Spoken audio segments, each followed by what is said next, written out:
So now you think, oh, for the next 16 years, my life's going to be the same. I'm not going to be anything special. Or vice versa. Man, I've had a great 16 years. The next 16 years are going to be better. You don't know that. You don't know that. But here's what you need to know. God can take care of all of it. And if God is in your life, God will be there through your highest moments, and He'll be there in your lowest moments.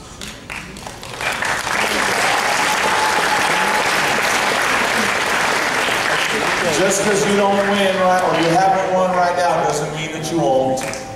I want to read to you some scriptures here in 1 Samuel chapter 16. And I'm going to start off in verses 6 through 10. And here's what's going to happen. I'm going to read to you what's in yellow. When you see a white word, you're going to read it back to me.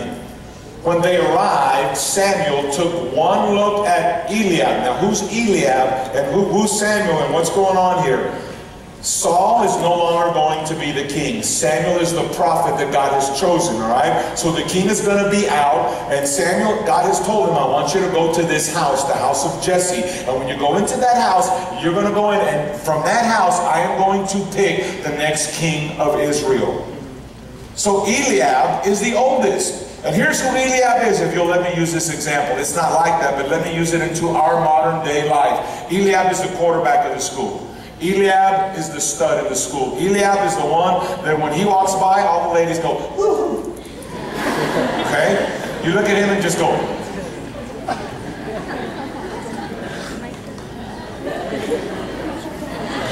Okay, now that's Eliab. Eliab is the one that is head and shoulders above everyone else. Now watch what happens.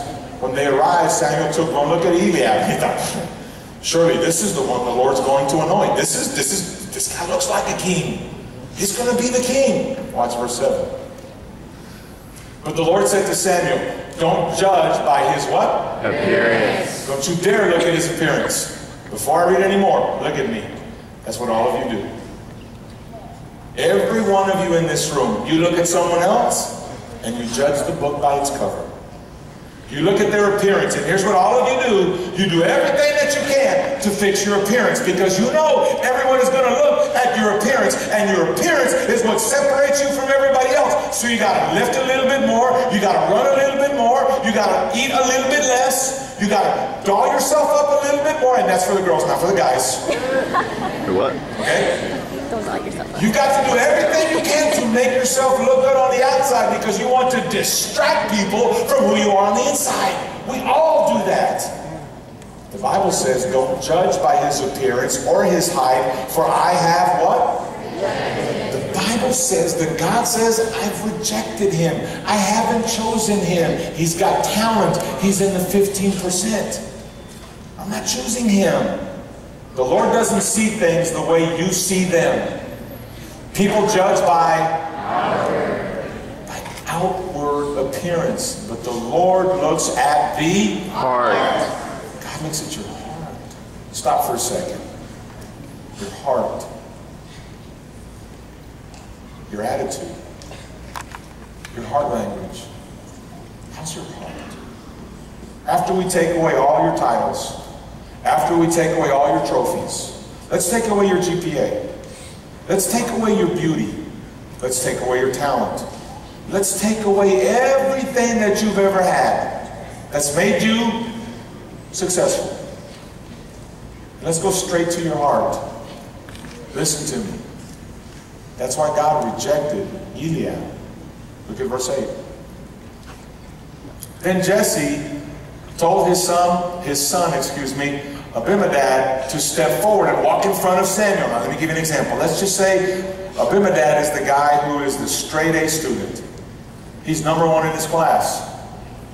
He's the smartest. He's got the best GPA. He's got all AP classes. He's accepted at Harvard and Yale.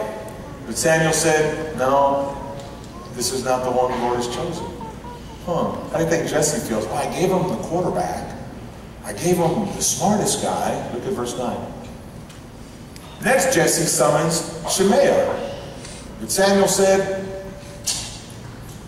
this this one isn't doing either. So who's Shemaiah?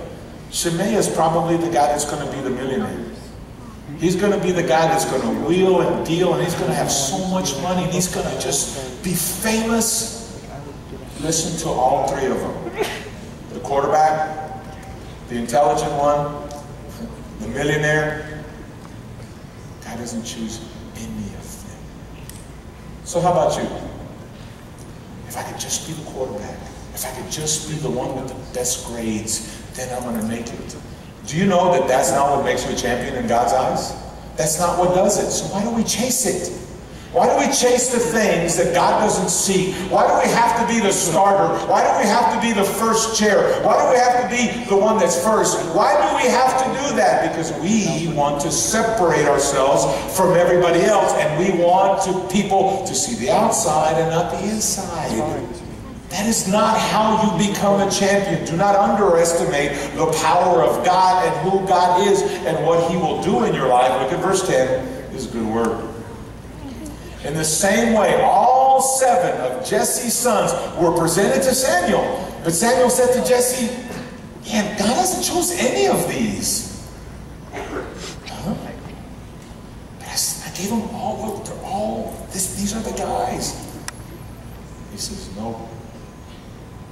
It's not it. Could I have the band come up? I'll share this with you. How do you become a champion? You become a champion when you're willing to do the right thing when no one else is watching. You become a champion not when you cheer when you're winning. Listen to me. God doesn't choose people who, when everything's going good, everything's great. You know who God chooses? God chooses people who can still fight when there's nobody watching. God chooses people who can still fight when they're at the bottom of the barrel and when they're struggling.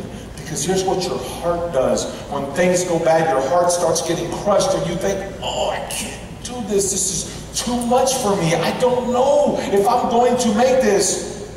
It's halftime and you're losing by 20. And you just wonder, why should I do this? I'm not going to win. I'm not going to win today. There's no way I'm going to win today.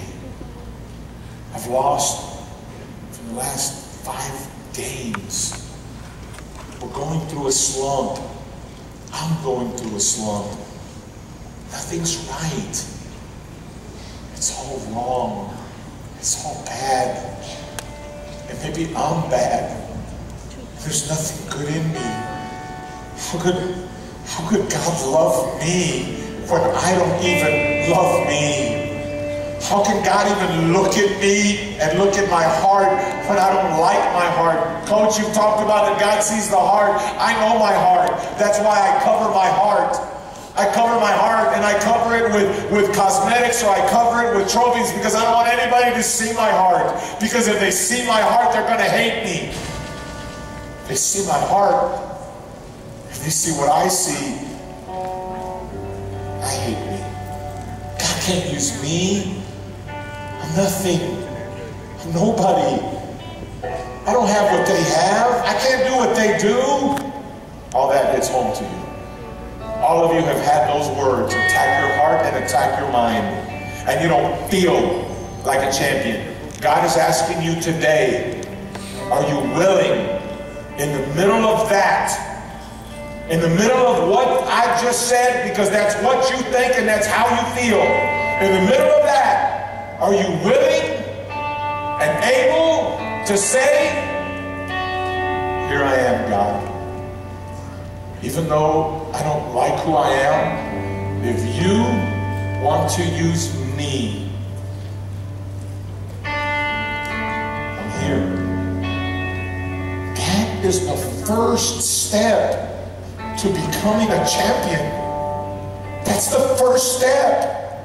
It's not about your feelings. It's not about your past. It's about your willingness to take a chance.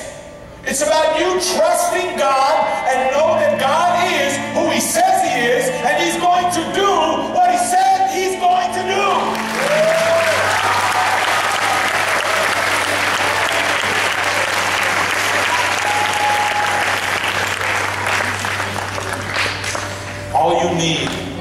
All you need is a coach.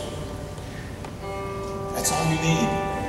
All you need is someone to look you right in the face and say, I believe